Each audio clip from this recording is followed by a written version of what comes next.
السلام علیکم۔ ماہا ملک کا ناول میرے خواب ریزہ ریزہ۔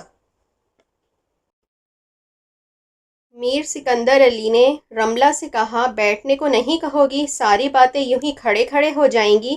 جی ضرور، چلیں باہر بیٹھتے ہیں۔ ویسے آج آپ ٹپکے کہاں سے ہیں صبح ہی صبح؟ مہینے بھر سے تو خبر نہیں تھی آپ کی۔ رملہ تولیہ شانوں پر پھیلائے ہوئے مصروف سے انداز میں پوچھنے لگی۔ صبح ہی صبح؟ رملہ بی بی، دوپہر کے 2:30 بجنے کو ہیں، لنچ ٹائم ہے۔ میں تو تمہارے ساتھ کسی اچھی سی جگہ لنچ کرنے کا ارادہ کر کے آیا تھا۔ تمہارا تو ابھی بریک فاسٹ ٹائم بھی نہیں ہوا۔ کب سدھرو گی تم؟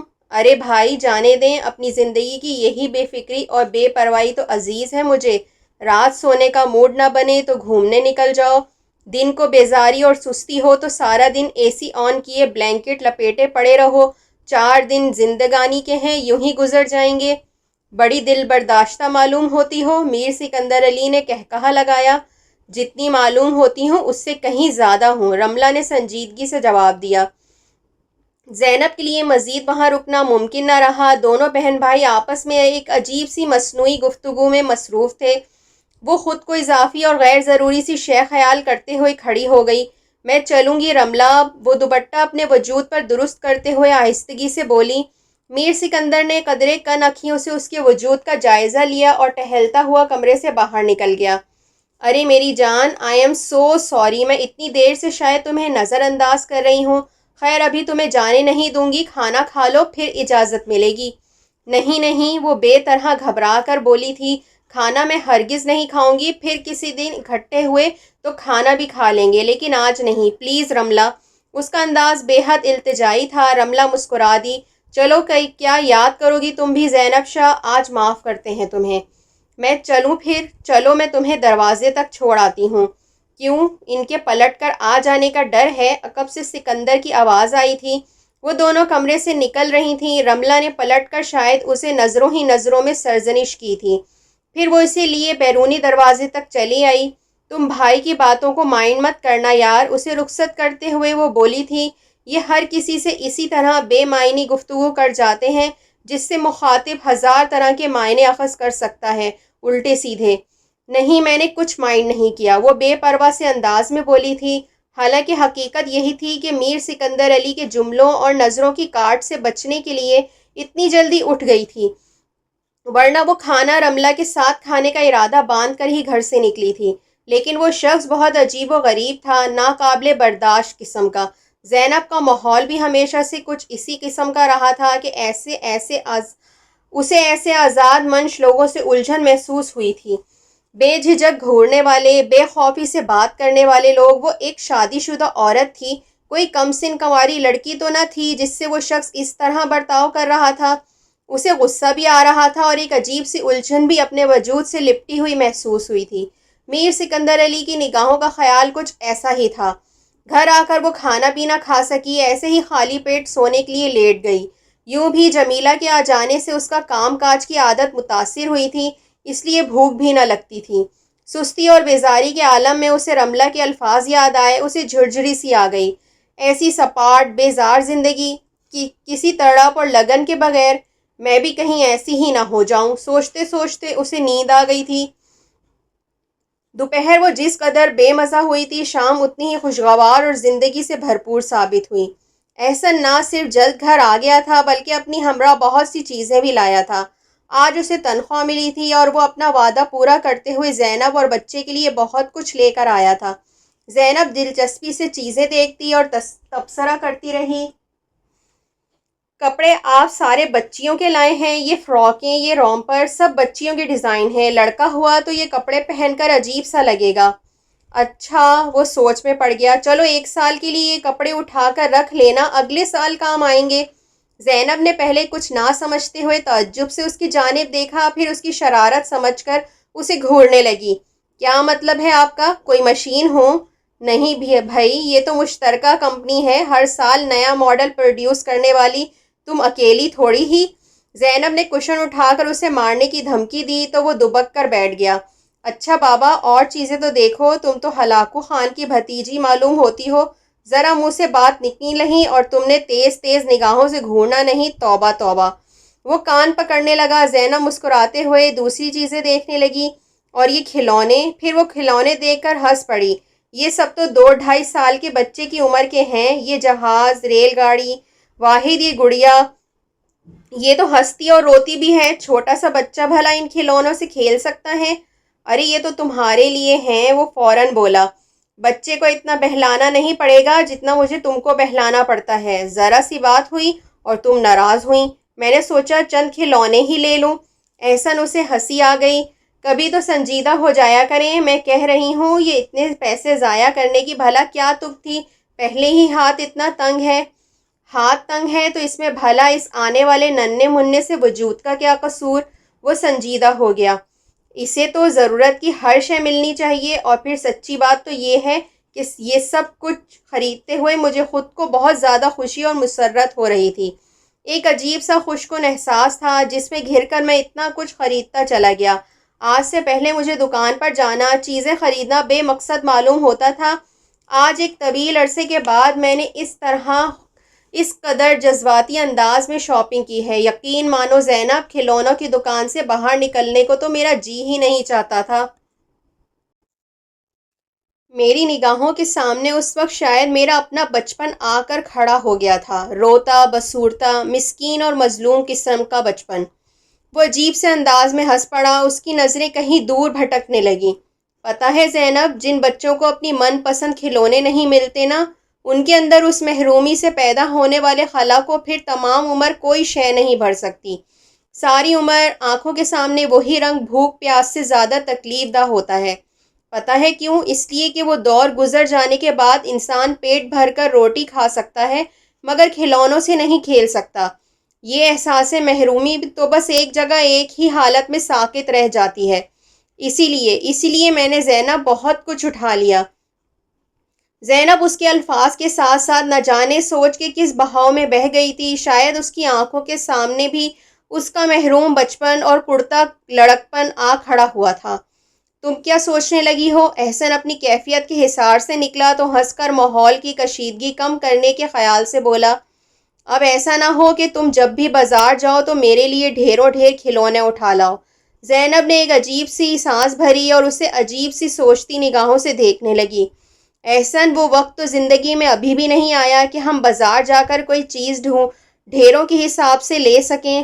آج تو آپ یہ سب کچھ لے آئے ہیں کیونکہ پہلے بچے کا چاؤ ہی کچھ اور ہوتا ہے، لیکن جب 1 سے 2، 2 سے 3 ہوں گے تب شاید میں اور آپ بھی اپنے بچوں کو وہی محرومی اور سسکتا پن دیں گے جو ہمارے بچپن میں ہمارا مقدر تھا۔ ہمارے بچے بھی عام سے کپڑے پہنیں گے، عام سے اسکولوں میں پڑھا کریں گے اور لمبی لمبی گاڑیوں میں بیٹھ کر مہنگے اسکولوں کو جاتے بچوں کو یوں حسرت اور حیرانی سے تکیں گے جیسے وہ کسی اور ہی دنیا کی مخلوق ہوں۔ بس یہی نہیں چاہتی تھی میں، اس بات سے بچتی تھی، لیکن وہی بات میرا مقدر ٹھہری۔ اس نے پھر سانس بھر کر سر تکیے سے ٹکا دیا۔ اس کی باتوں نے احسن کو چپ سا کر دیا۔ وہ نچلے لب کا کونا دانت سے کچلتے ہوئے اپنی لائی ہوئی چیزوں کو عجیب سے انداز سے تکنے لگا۔ تمہاری سوچ میں بہت شدت ہے زینب۔ پھر وہ کچھ دیر کے بعد بولا تھا، ایسی شدت پسندی انسان کو اور اس کی سوچ کو کمزور اور بیمار کر دیتی ہے۔ میرا وہ سب کچھ کہنے کا مقصد یہ ہرگز نہیں تھا کہ میں احساس کمتری کا شکار ہوں یا میرے بچپن کے حالات کی وجہ سے میری ذات میں کوئی کمی یا خامی رہ گئی ہے۔ میں تو ابھی بھی خدا کا لاکھ لاکھ شکر گزار ہوں کہ اس نے ہمیشہ کرم نوازی کی اور بہتوں سے بہتر رکھا۔ وہ چھوٹی چھوٹی محرومیاں اور دل کے کونوں خدروں میں چھپ کر بیٹھے ہوئے پیاسے احساسات تو ہر کسی کے ساتھ ہوتے ہیں۔ اللہ تعالیٰ نے چیزوں کی تقسیم میں ناانصافی نہیں کی ہے، یہ تو ہم انسان ہی ناشکرے ہیں۔ ہمارے بچوں کو خدا نے چاہا تو کبھی کسی چیز کی کمی محسوس نہیں ہوگی۔ ہم ان کی تربیت بہترین انداز میں کریں گے۔ کمی نہ ہونا اور کمی محسوس نہ ہونا دو الگ الگ باتیں ہیں۔ وہ قدرے تلخ انداز میں بولی تھی۔ آپ یہ کیوں نہیں کہتے کہ انہیں کسی چیز کی کمی نہیں ہوگی؟ ایسا بھلا ہو سکتا ہے زینب کہ دنیا سمٹ کر انسان کی ہتھیلی پر آ جائے؟ وہ سمجھانے کے انداز میں بولا تھا۔ بچوں کی تربیت اس انداز میں ہونی چاہیے کہ ان کی طبیعت سے حرص و ہوس کا مادہ نکل جائے، قناعت پسندی اور شکر گزاری ان کے اوصاف ہوں، وہ ہر چمکتی شے پر نہ لپکیں۔ اس سے اچھا تحفہ کوئی ماں باپ اپنی اولاد کو نہیں دے سکتے۔ چلیں ٹھیک ہے، ہم اپنے دل کو یوں ہی بہلا لیں گے۔ وہ سر جھٹک کر بولی، ان کی ضرورت کی شے مہیا نہ کر سکے تو صبر کرنا ہی سکھا دیں گے۔ تم بہت تلخ ہو جاتی ہو زینب۔ اس کا موڈ آف ہو گیا۔ ہر بات کو غلط انداز میں سوچنا بیمار ذہن کی علامت ہے۔ ایسے انسان کو اپنا محاسبہ کرنا چاہیے۔ میں بیمار ذہنیت رکھتی ہوں؟ اسے اور غصہ آ گیا۔ حقیقت پسند سوچ رکھنا اور بیمار ذہن رکھنا آپ کے نزدیک برابر ہو سکتا ہے، ورنہ ان دونوں میں کوئی مماثلت نہیں۔ میں ہر بات حقیقت پسندانہ انداز میں سوچتی ہوں، جبکہ آپ حقیقت سے نظریں چرائے ذہن کو فرار کے رستے پر ڈالے رکھتے ہیں۔ جیسے کبوتر آنکھیں بند کر کے خود کو محفوظ خیال کرتا رہتا ہے، اس کی آنکھیں بند کر لینے سے سامنے بیٹھی بلی مر تو نہیں جاتی۔ کیا غلط کہتی ہوں میں؟ کیا ہمارے بچے عام سے بچے نہیں ہوں گے؟ عام سے سرکاری اسکولوں میں پڑھ کر وہ عقل و دانش کے کون سے عظیم مرتبے پر فائز ہو جائیں گے؟ کیا اپنی محدود تنخواہ میں آپ انہیں ان کی پسند کے کھلونے، اچھے کپڑے اور مہنگی مہنگی کتابیں لے کر دے سکیں گے؟ چھٹیوں میں کہیں گھما کر لا سکیں گے؟ ایک اکیلی بیوی کو تو آج تک لے جا نہ سکے۔ یہی ایک اچھے، مطمئن، خوشگوار بچپن کی ضروریات ہوتی ہیں احسن صاحب، ایک مضبوط متوازن شخص کی بنیاد، ایک اچھے بھرپور مستقبل کی ضمانت۔ کیا میں غلط کہہ رہی ہوں؟ کیا یہ سب کچھ سوچنا بیمار ذہن رکھتا ہے؟ آپ بھلے سے انہیں شکر گزاری اور قناعت پسندی کے اوصاف رٹاتے رہیں، لیکن اس سے ان کی آنکھیں نہیں بند ہو جائیں گی، وہ دنیا کو دیکھنا نہیں چھوڑ دیں گے، ان کی خواہشات مر نہیں جائیں گی۔ یہ دنیا، اس کے بازار، ان کی دکانیں اور ان پر سجی اپنی جانب کھینچتی اشیاء سب کی سب اپنی جگہ پر موجود ہوں گی۔ احسن ہونٹ بیچے اس کی تقریر سنتا رہا۔ اس کی آنکھوں میں ہلکی سی سرخی اتر آئی تھی۔ چہرے کی تمازت اس کے دماغ کے حد درجہ گرم ہونے کا پتہ دیتی تھی۔ زینب رخ موڑے اس کے پھٹ پڑنے کا انتظار کرتی رہی، لیکن کچھ دیر کے بعد وہ اٹھا اور کچھ بھی بولے بغیر کمرے سے نکل گیا۔ اس کی لائی ہوئی اشیاء زینب کے سامنے بکھری رہ گئیں۔ بے دلی سے ایک گہرا سانس لے کر اس نے تکیے سے سر ٹکا لیا۔ ابھی کچھ دیر پہلے کا ماحول کس قدر خوشگوار تھا، وہ دونوں کتنا خوش تھے، اور اچانک ہی دونوں کے درمیان کیسی تلخی پھیل گئی تھی۔ پتہ نہیں مجھے کیا ہو گیا تھا، وہ سوچنے لگی، کیوں میں نے یہ سب کچھ کہہ ڈالا؟ اب تک تو مجھے احسن اور اپنی زندگی سے اور اس کے حالات سے سمجھوتہ کر لینا چاہیے۔ مجھے سمجھوتے کی راہ پر چلنا کیوں نہیں آتا؟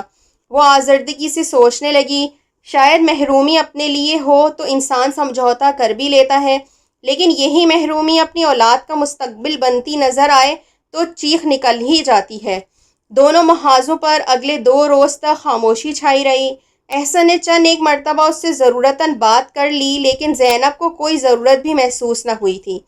وہ سخت بد دل اور بے مزہ ہو کر رہ گئی تھی، حالانکہ بات کچھ بھی نہ تھی، ایک زبانی جھڑپ ہو کر رہ گئی تھی، لیکن اپنے اپنے طور پر دونوں نے اسے بہت محسوس کیا تھا۔ اس روز احسن کے آفس چلے جانے کے بعد وہ بہت افسردہ اور اداس سی تھی۔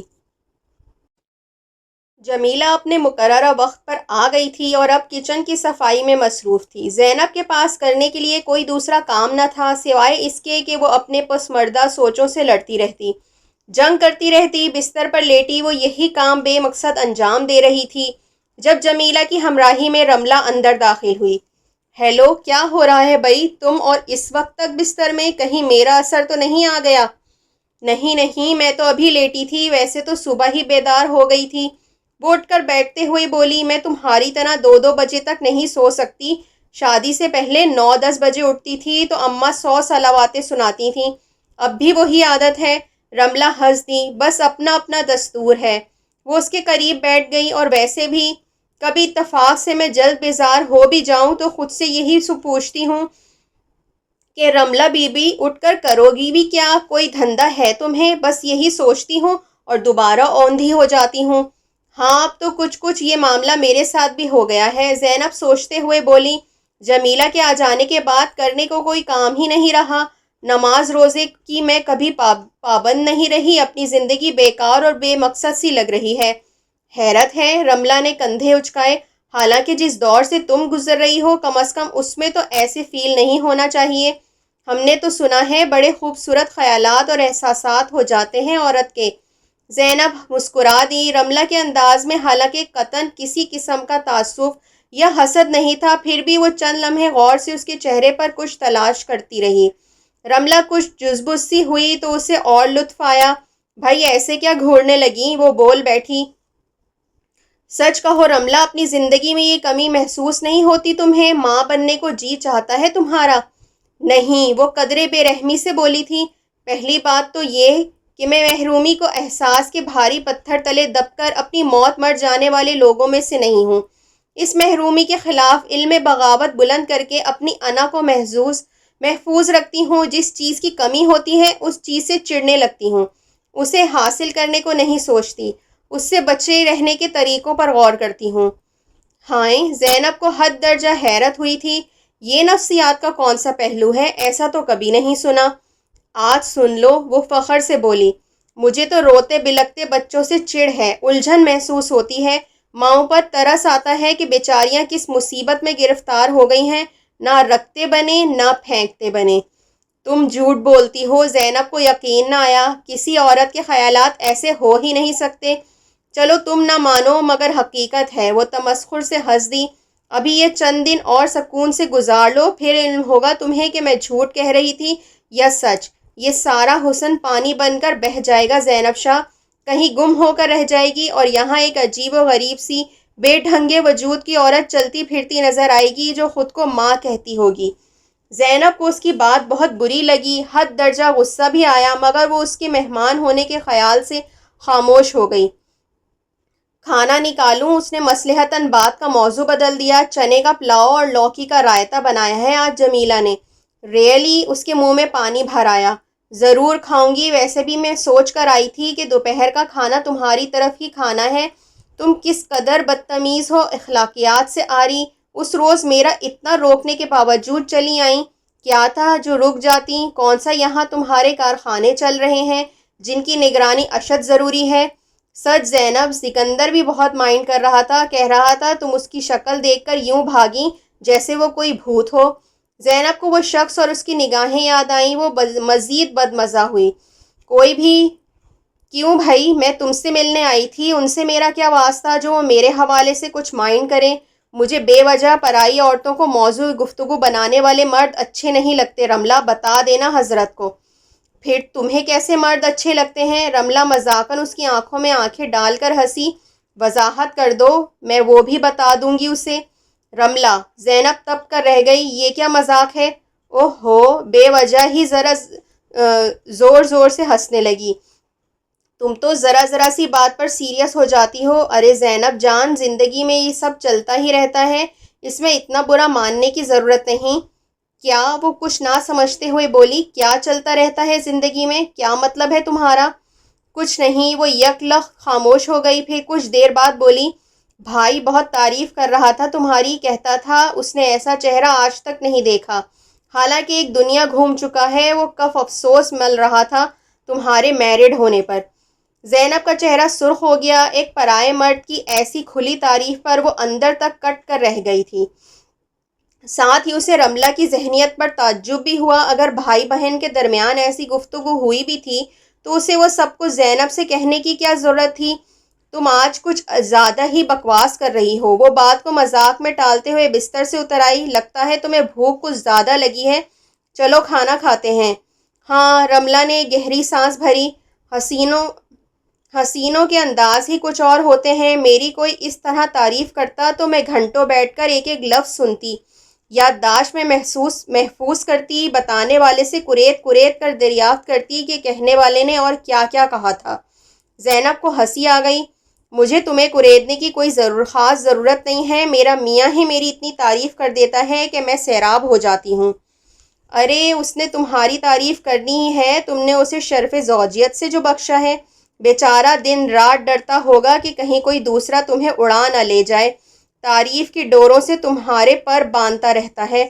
زینب چلتے چلتے رک گئی، بے تعجب سے اس نے رملہ کی شکل دیکھی، نہ جانے وہ آج کس قسم کی گفتگو کر رہی تھی۔ ایسا معلوم ہوتا تھا زینب کی جانب سے اس کے دل میں کسی بات کا غبار تھا جو وہ رہ رہ کر نکل رہا تھا۔ تمہیں ہوا کیا ہے رملہ؟ وہ کہے بغیر نہ رہ سکی۔ آج تو لگتا ہے تمہاری زبان سے کوئی دوسرا بول رہا ہے۔ کھانا نکالو یار۔ وہ اس سے نظریں چرا کر کچن میں گھس گئی۔ وہ کیا کہا ہے شاعر نے؟ اور کھل جائیں گے 2-4 ملاقاتوں میں۔ زینب بھی سر جھٹک کر اندر داخل ہو گئی۔ رملہ سے اس ملاقات نے اس کی طبیعت پر نہ جانے کیسا اثر چھوڑا تھا۔ وہ ذہنی طور پر پریشان سی ہو گئی تھی۔ اس کی ذو معنی گفتگو رہ کر ایک عجب سے طنز کا احساس، ایک حسد کا غبار زینب کو الجھن کا شکار کر گیا تھا۔ وہ سوچنے اور تہہ تک اترنے کی کوشش کرتی تو اس کا دل بھٹکنے لگتا، اس کا دل بیٹھنے لگتا، ہاتھ پاؤں ٹھنڈے ہو جاتے۔ وہ خود پر بھی حیران تھی، ایسا تو اس کے ساتھ پہلے کبھی بھی نہ ہوا تھا۔ شاید اس میں احسن کے رویے کا بھی دخل تھا۔ وہ ذرا سی بات پر اس سے ناراض ہو کر بیٹھ گیا تھا۔ 3 دن ہو گئے تھے اس نے زینب سے کام کی باتوں کے علاوہ کوئی دوسری بات نہ کی تھی۔ زینب حد درجہ ٹینشن کا شکار ہو کر رہ گئی تھی۔ اس روز صبح سے اس کی طبیعت گری گری سی تھی، ناشتہ کرنے سے دل اور بھاری ہو گیا تھا۔ زینب نہانے کے لیے کپڑوں کا انتخاب کرنے الماری کے آگے جا کھڑی ہوئی۔ اچانک ہی اسے متلی سی محسوس ہوئی، پھر نظروں کے آگے اندھیرا چھا گیا۔ اس نے سہارا لینے کے لیے الماری کا پٹ تھاما، پھر دوسرے ہی لمحے وہ فرش پر بیٹھتی چلی گئی۔ جمیلہ پیچھے کھڑی فرنیچر صاف کر رہی تھی، بھاگ کر اس تک آئی۔ بی بی جی، جینو جی، جینو جی، کیا ہوا ہے؟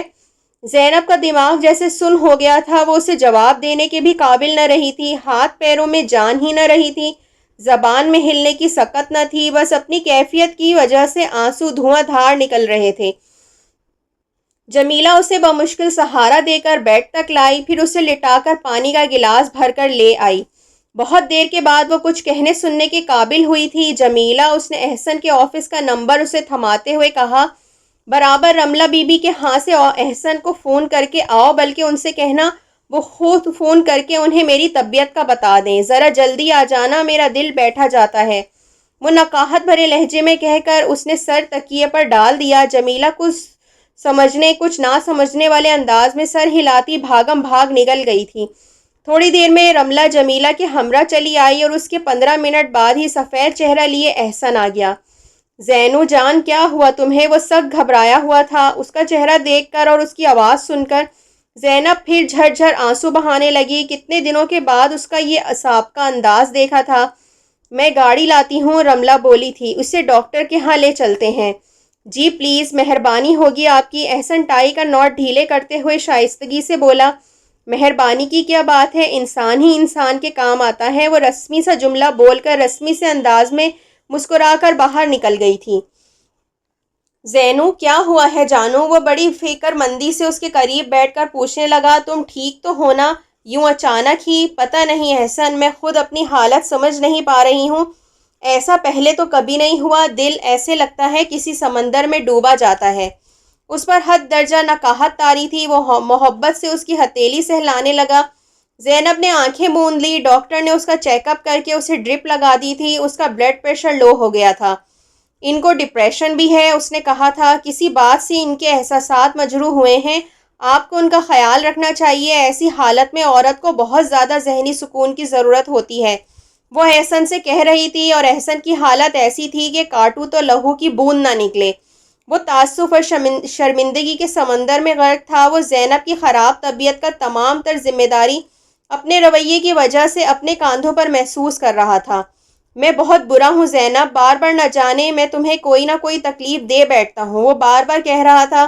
زینب نے اسے کوئی جواب نہ دیا۔ وہ خود بھی یہی چاہتی تھی کہ احسن اپنے رویے پر شرمندگی محسوس کرے اور آئندہ اس سے جھگڑا نہ کرے۔ اس نے احسن کی کسی بھی معذرت کے جواب میں نرمی بھرا رویہ اختیار نہ کیا۔ اسے ڈسچارج کرتے ہوئے بھی ڈاکٹر نے احسن کو کافی ساری ہدایات کی تھیں۔ انہیں ہر حال میں خوش رکھیں، ان کا خوش رہنا ہی ایک تندرست اور صحت مند بچے کی ضمانت ہے۔ ان کی غذا کا خیال رکھیں، مناسب سیر و تفریح کرائیں۔ یہ ذرا سی بات پر ڈپریشن میں جانے والی خاتون ہیں، ایسے لوگوں کی غیر معمولی کیئر کرنی ہوتی ہے۔ وہ ہر بات کو دل کی لوح پر محفوظ کرتا اسے لے کر گھر لوٹا۔ زینو، یقین جانو آئندہ تمہیں مجھ سے کوئی شکایت نہ ہوگی۔ اس نے زینب کا ہاتھ تھام کر خلوص دل سے یقین دہانی کرائی تھی۔ وہ ہولے سے مسکرا کر رہ گئی، اور پھر اس نے واقعی اپنا کہا پورا کرنے کی ہر ممکن کوشش شروع کر دی تھی۔ وہ آفس سے جلد آ جاتا تھا اور اپنے ساتھ کھانے پینے کی کوئی چیز لانا نہ بھولتا۔ ہر روز اس کے ہاتھ میں زینب کی پسند کی کوئی شے ضرور ہوتی تھی۔ دونوں مل کر کھانا کھاتے، پھلوں سے لطف اندوز ہوتے اور ٹی وی دیکھتے رہتے۔ شام ڈھلنے لگتی تو دونوں گھر کے سامنے صاف ستھری سڑک پر واک کے لیے نکلتے اور دیر تک ٹہلا کرتے۔ چند ہی دنوں میں زینب کے وجود پر اس کی ساری تگ و دو کے اثرات واضح نظر آنے لگے۔ اس کا چہرہ کھل اٹھا، رنگت میں ایک عجیب سی تازگی اور چمک آ گئی اور جسم پہلے سے بھی بھرا بھرا لگنے لگا۔ اس روز بھی وہ شام ذرا دیر تک سو لی تھی۔ احسن اس کے لیے چائے بنانے لگا۔ جمیلہ اسے اٹھانے چلی آئی۔ جینو بی بی اٹھ بھی جائیں، صاحب اپنے ہاتھوں سے چائے بنا رہے ہیں۔ اس کے انداز میں حد درجہ استعجاب تھا۔ زینب کو ہنسی آ گئی۔ اس نے آنکھیں کھول کر اسے دیکھا۔ پھر کیا ہے جمیلہ، بنا رہے ہیں تو بنانے دو۔ نا جی، گھر کی عورت کا کام ہے اپنے میاں کا چائے پانی کرنا۔ مرد یہ جنانے زنانے کام کرتا اچھا نہیں لگتا۔ ٹھیک ہے، وہ اطمینان سے بولی، میں چاہتی بھی نہیں ہوں کہ میرا شوہر میرے علاوہ کسی اور کو اچھا لگے۔ مجھے تو وہ ہر حال میں اچھا لگتا ہے۔ ہائے جینو بی بی، کیسی باتیں کرتی ہیں۔ جمیلہ خفیف سی ہو کر رہ گئی۔ احسن چائے لے اندر آیا تو اس کے لبوں پر عجیب سی مسکراہٹ تھی۔ چائے جینو بی بی، وہ سرگوشی میں بولا تھا۔ زینب کو بے تحاشا ہنسی آئی۔ وہ ہنستی چلی گئی۔ ہنس کیوں رہی ہو؟ ٹھیک ہی تو کہہ رہا ہوں، جمیلہ کی نگاہوں میں میرے لیے حد درجہ رحم اور تعصف ہے۔ وہ خود کو اور مجھے ایک ہی صف میں کھڑا سمجھ رہی ہے۔ کیا غلط سمجھتی ہے؟ وہ مزے سے چائے پینے لگی۔ بالکل درست سمجھتی ہے جناب، جب ہی تو آپ کو جینو بی بی کہہ کر پکار رہا ہوں۔ ویسے کتنا پیارا لگتا ہے نا یہ نام تم پر، جینو۔ اس نے ہولے سے دوبارہ پکارا۔ کوئی نہیں اچھا لگتا۔ وہ شرمندہ ہو گئی، جیسے میں بھی کوئی کام کرنے والی ہوں، جیسے رامو، فضلو، جینو۔ احسن کو بھی ہنسی آ گئی۔ اچھا چلو اٹھو، کپڑے چینج کر لو، باہر ذرا سی واک کرتے ہیں۔ پھر وہ بولا تھا، تمہاری طبیعت بھی فریش ہو جاتی ہے اور میرا وزن بھی ذرا کنٹرول میں آ گیا ہے۔ نکال دیں کون سے کپڑے پہنوں؟ وہ لاٹ سے بولی اور دوبارہ لیٹ گئی۔ وہ اسے گھورتا ہوا الماری کی جانب بڑھ گیا۔ پھر اس نے چھوٹے چھوٹے کاسنی پھولوں سے سجا ہلکے زرد رنگ کا سوٹ منتخب کیا۔ یہ سوٹ اسے بے حد پسند تھا۔ وہ اکثر زینب سے یہی لباس پہننے کی فرمائش کرتا تھا۔ وہ جان بوجھ کر اسے کم کم پہنا کرتی تاکہ یہ لباس زیادہ عرصے تک درست حالت میں رہے۔ حقیقت بھی یہی تھی کہ وہ اس ہلکے زرد رنگ کے لباس میں بے پناہ حسین نظر آتی تھی۔ چلو جلدی سے نہا کر فریش ہو لو۔ وہ لباس بیڈ پر ڈال کر بولا تھا، میں تب تک حلیہ درست کر لیتا ہوں۔ زینب مسکراتی ہوئی اٹھ کر باتھ روم میں گھس گئی۔ نہا دھو کر اس نے لباس تبدیل کیا، لمبے بالوں کو سنوار کر چوٹی بنائی اور ہونٹوں پر ہلکی سی لپسٹک لگا کر کمرے سے نکل آئی۔ احسن ٹی وی آن کیے خبریں دیکھ رہا تھا۔ اسے آتا دیکھ کر اس نے ریموٹ سے ٹی وی آف کیا اور مسکراتا ہوا اٹھ کھڑا ہوا۔ جینو بی بی، بڑا گجب ڈھاتا ہے یہ لباس تم پر، وہ محبت سے بھرپور لہجے میں بولا تھا۔ پھر دونوں ہنستے مسکراتے باہر نکل آئے۔ ان کی روٹین تھی، وہ سیدھی ہمراہ سڑک پر دور تر نکل جاتے تھے، پھر جہاں سڑک موڑ کاٹ کر ایک دوسری سڑک میں ضم ہوتی تھی وہاں سے وہ واپس لوٹتے تھے۔ اس روز وہ دونوں باتیں کرتے کرتے دور نکل آئے۔ دیکھیں نا احسن، کتنا خوبصورت علاقہ ہے، یہاں دیر تک ٹہلتے رہنا کتنا اچھا معلوم ہوتا ہے۔ وہ اپنا پچھلا محلہ تھا، اس قابل کہ وہاں یوں شام کو ٹہلا جاتا۔ ہر گھر سے آنکھیں جھانکا کرتی تھیں۔ یہاں کتنی پرائیویسی اور سکون ہے، بس یہی سمجھاتی تھی میں آپ کو، اور آپ مجھے کم عقل اور ناعاقبت اندیش گردانتے تھے۔ احسن نے محض مسکراتے رہنے پر اکتفا کیا۔ مجھے تو اس وقت بھی یہی فکر تھی کہ اس علاقے کے بچوں کے ساتھ مل کر اپنے بچوں کی اخلاقیات متاثر ہوں گی۔ دراصل وہاں تعلیم کی کمی تھی نا۔ وہ روز یوں ہی اپنی ہی ہانکتی رہتی تھی۔ احسن اب اس کی باتوں کی تردید کرتا، نہ زیادہ حصہ لیا کرتا تھا۔ وہ خاموشی سے مسکراتے ہوئے اس کی باتیں سنتا رہتا اور یوں ان کی خوشگوار واک اختتام کو پہنچتی تھی۔ قدم سے قدم ملاتے وہ چلتے چلے جا رہے تھے جب سامنے سے آتی بلیک کرولا ان کے قریب پہنچ کر اچانک ہی رک گئی۔ احسن جو روڈ کی سائڈ پر تھا اچھل کر ایک طرف ہو گیا اور حیرانی سے مڑ کر گاڑی ڈرائیو کرنے والے کو گھورنے لگا۔ وہ میر سکندر علی تھا۔ گاڑی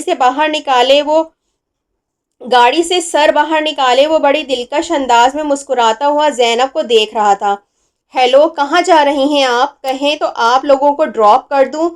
وہ بڑے دوستانہ انداز میں پوچھ رہا تھا۔ احسن نے قدرے بے یقینی سے زینب کی سمت دیکھا، جیسے اسے یہ ماننے میں تامل تھا کہ زینب اس قطعی اجنبی شخص کو جانتی تھی۔ دوسری جانب زینب کا مارے غصے اور خفت کے برا حال تھا۔ اس کا گال ٹماٹر کی طرح سرخ ہو گئے۔ وہ اسے کوئی سخت سا جواب بھی نہ دے سکی۔ یہ آپ کے ہسبینڈ ہیں؟ وہ ان دونوں کی حالت تذبذ سے لطف اندوز ہوتے ہوئے پوچھنے لگا۔ جی ہاں، اب کے احسن نے قدرے سنبھل کر بدمزگی سے کہا تھا۔ آپ کی تعریف؟ اجی ہماری کیا تعریف ہونی ہے؟ اس نے کہکہا لگا کر ایک بڑی لگن سے زینب کے چمکتے چہرے کو دیکھا۔ تعریف کے قابل تو خدا نے اور بہت سے لوگ بنائے ہیں، ویسے خاکسار کو میر سکندر علی کہتے ہیں۔ زینب سے تو میں پہلے بھی مل چکا ہوں۔ ہاں، آپ سے پہلی ملاقات ہے، ویسے مجھے خوشی ہوئی۔ احسن کے چہرے سے اس کی دلی تاثرات کا واضح اظہار ہو رہا تھا، اس کے باوجود میر سکندر علی پر کوئی خاص اثر نہ تھا۔ کہیں تو آپ لوگوں کو گھر تک ڈراپ کر دوں؟ اس نے اپنی پیشکش دہرائی۔ جی نہیں، بہت شکریہ۔ احسن بمشکل مسکرایا۔ ہم ذرا واک کے لیے نکلے ہیں۔ اوہ آئی سی۔ اس نے ایک مرتبہ پھر زینب کا تفصیلی جائزہ لیا۔ چلیں جی، آپ کی مرضی، پھر کبھی ملیں گے، بائے۔ تیر کی تیزی سے وہ اپنی چمکتی نئی ماڈل کی گاڑی اڑا کر لے گیا۔ وہ دونوں کھڑے کچھ دیر تک سڑک پر اڑتی دھول دیکھتے رہے۔ عجیب بیہودہ آدمی ہے۔ پھر احسن نے کسی قدر دانت پیس کر کہا تھا۔ کون ہے زینب یہ؟ اس کے انداز میں ایک جھنجھلاہٹ تھی۔ زینب کا دل سہم گیا۔ آج تک اس قسم کی صورتحال سے اس کا سامنا نہ ہوا تھا۔ اس میر سکندر علی نے بیٹھے بٹھائے اسے ایک مشکل سے دوچار کر دیا تھا۔ اس نے ہمیشہ سے یہی سنا تھا کہ شوہر کے دل میں ایک مرتبہ بال آ جائے تو پھر بڑی مشکل سے یہ شیشہ صاف ہوتا ہے۔